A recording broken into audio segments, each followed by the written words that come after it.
Selamat sore. Ini benar baca ya? Sore ya benar. Ya, silakan duduk. Iya.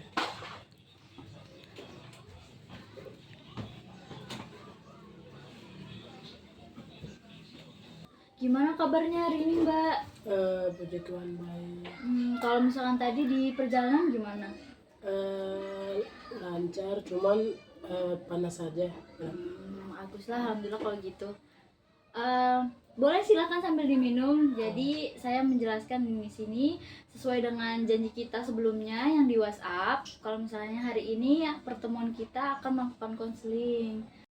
Nah, di sesi konseling hari ini kira-kira apa aja sih yang mau Mbak bicarakan? Saya di sini mau bicara tentang kesehatan. Mohon maaf Mbak, tenang aja di sini. Soalnya saya juga di sini memiliki kode etik. Saya juga harus menjaga kerahasiaan dan juga beri kenyamanan. Jadi Mbak bisa ngomong dengan saya, bicarakan apa yang menjadi masalah Mbak itu dengan nyaman dan juga bisa lebih rileks gitu Mbak. Ya oke. Ya boleh dilanjut Mbak. Di sini saya mau bicara tentang kesehatan mental saya yang pernah dialami oleh saya sendiri waktu saya SMP kelas 2 itu. Orang tua saya sama ayah dan ibu saya tuh bercerai. Nah, setelah bercerai itu kan aku ada adik-adik aku. Dari situ aku yang mulai ngerawat adik-adik aku, terus kayak mental aku kayak bagaimana ya, Tertekan gitu. Iya, tertekan. Terus pada saat itu kayak macam apa ya, kejadian yang saya alami itu pada saat itu saya merasa stres, gelisah, terus kayak macam sering keluar malam, keluar malamnya nggak ada tanpa tujuan keluarnya gitu. Terus kayak lupa rumah, nggak ingat rumah.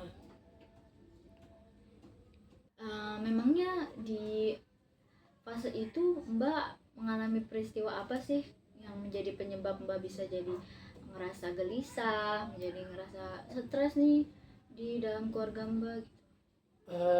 Itu pada saat itu orang tua saya kayak macam berantem, marah. Dari situ mulai kayak macam tinggal pisah, dari situ cerai. Dari cerai itu kayak macam adik-adik aku kan ada, terus gue jadi kayak anak pertama, jadi beban anak pertama gitu. Dan sekarang posisi saya sekarang sudah kuliah di Jakarta, kayak macam pusing, stres gitu. Kalau boleh tahu Mbak punya adik berapa? Ada dua. Ada dua. Oh, jadi di keluarga berapa anggotanya? Kami beranggota 5 keluarga, 2 orang tua, terus 2 adik saya. Dan saya sebagai anak pertama sering merasa kayak tertekan, terus cemas, khawatir nanti bagaimana.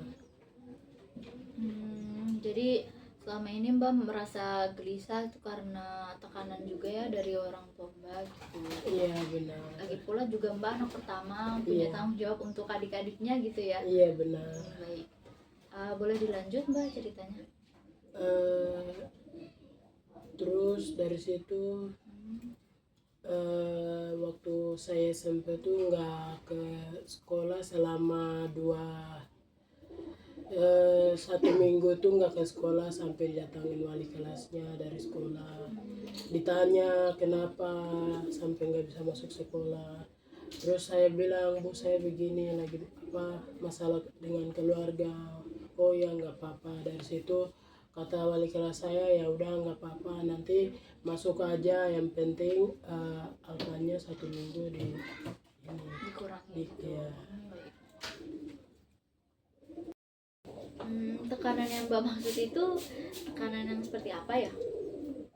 Seperti tidak fokus di kelas, sering menyendiri dan mengikuti organisasi, sering merasa kurang suka dengan organisasi karena dari SMP udah nggak ikut kayak macam kegiatan organisasi ya. Terus SMA nggak ikut. Yang saya ikut kan sekarang udah kuliah baru ikut kegiatan organisasi.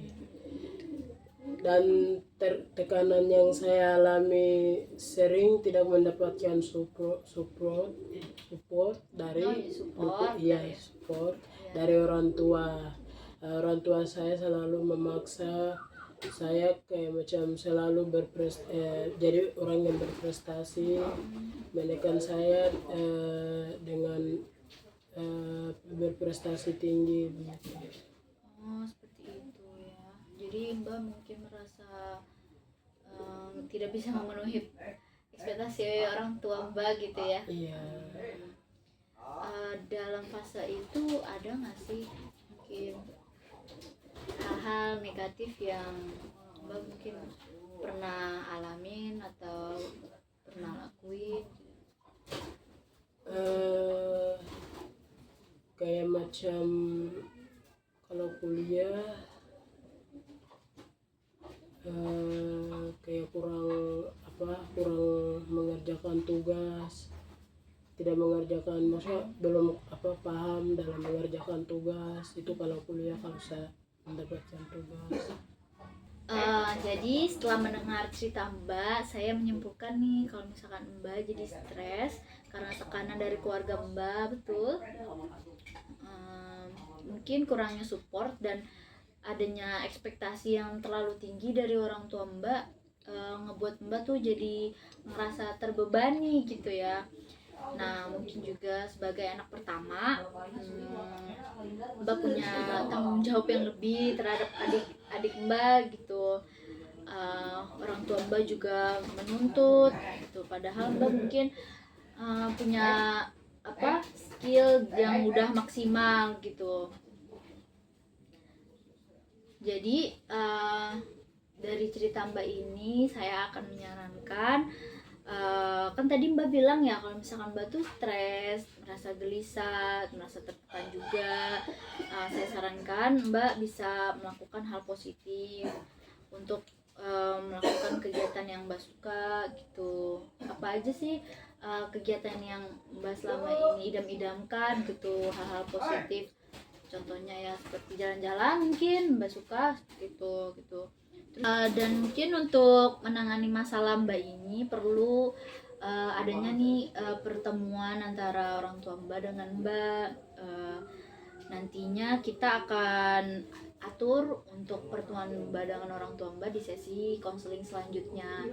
Jadi kita akhiri aja sesi konseling kali ini. Nanti untuk pertemuan selanjutnya bisa kita bicarakan kembali melalui WhatsApp mungkin. Terima kasih Mbak udah mau mendengarkan cerita saya.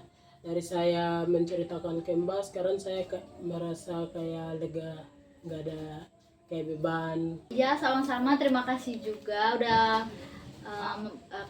udah punya kesempatan buat datang ke sini. Sampai ketemu di konseling selanjutnya ya Mbak Aja gitu.